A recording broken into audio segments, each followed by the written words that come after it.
Ngayon naman ay ibabahagi ko sa inyo ang pupunta namin sa Canmore, isa sa pinakamaganda na pasyalan dito sa Canada, specifically sa Alberta.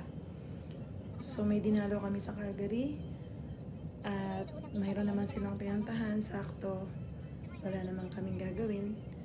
Kaya napagpasyahan namin ng husband ko na pumunta na lang dito kaysa naman magmukmok doon sa loob ng hotel. So yan na nga at nakita namin ng ganda muli ng Canmore. So maraming taong pumupunta dito dahil Saturday at talagang punong-puno ang kalsada. At makikita mo iba-iba yung mga plate ng mga sasakyan galing sa iba't ibang lugar. May galing ng BC, may galing ng Toronto, at meron galing ng Saskatchewan. So talagang dinadayo ang lugar na ito. So kung magagawi kayo sa lugar na to, sa Calgary, malapit na lang, 1 oras lang, nasa Canmore na kayo. Napakaganda ng view. Talagang mararamdaman mo ang paggawa ng kamay ng Diyos. Napakaganda ng Rocky Mountains. Kaya nag-enjoy kami sa driving namin. Kaya lang medyo umuulan. At talagang nilagnat ako dito. Kasi nga nababad kami sa ulan. Hindi namin ina-expect na mahangin, maulan. So hindi kami nag-check ng weather. So kung kayo ang pupunta dito, dapat mag-check kayo ng weather para alam nyo kung ano yung dadalhin ninyo na susuotin ninyo. So para prepared kayo, hindi gaya namin na hindi kami naka-prepare. Pero okay lang naman, at least naranasan uli namin ang pagpunta muli sa Canmore. Kasi parang ilang years na rin bago ako nakabalik dito.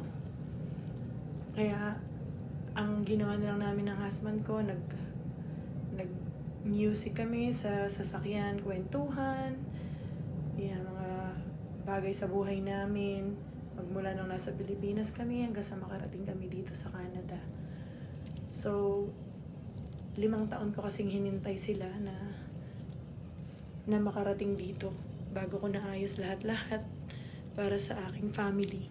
So nauna ako dito, tapos napasunod ko sila ng after more than 4 years, less than 5 years. So at ang lahat ng iyon ay nagsimula lang sa isang parang aksidente na nakakilala ka ng tao online, at yun ang naging dahilan upang maging ganap na Canadian na kami ngayon, lahat kami. At hindi naging madali, pero it's worth it. Lahat ng yon, lahat ng pagtitiis, lahat ng sakripisyo, lahat yun masasabi ko na mahirap, pero mas matamis ang tagumpay. Dahil nga nung napapunta ko na dito yung family ko sa loob ng 15 taon na magkahiwalay kami ng husband ko. So, yun lagi ang mga kwento ng mga nag-a-abroad na Filipino. Mahirap para sa isang ina na gaya ko na iwanan mo yung iyong mga anak. Pero pag nakita ko naman na nandito na sila at may maayos na rin silang buhay, yun ang talagang lubos na ipinagpapasalamat ko sa Diyos. At yan na ang downtown Canmore. So, nakatapos na kaming kumain dyan sa isang Korean restaurant, barbecue restaurant, na sinabi ng aking anak na masarap daw. So, tinry namin ng husband ko at nag-enjoy nga kami. Nagulat nga yung waitress na Filipina.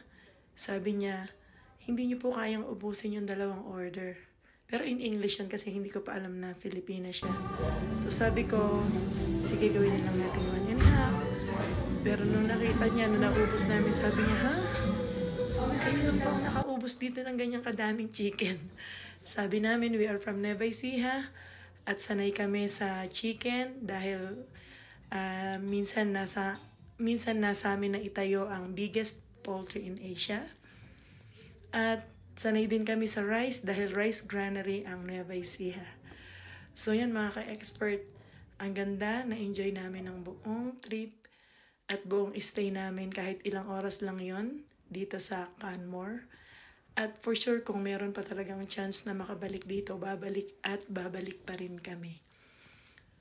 So maraming salamat sa panonood. Na-miss ko to. Kasi dati ito yung ginagawa ko. Video with voice over. So yan mga ka-expert, kung di pa kayo subscribe na rin kayo sa aking channel, Kusina Expert. Usually cooking channel ito, pero syempre kailangan nating samahan kung ano ang ginagawa ni Kusina Expert at ng kanyang family and friends dito sa Canada.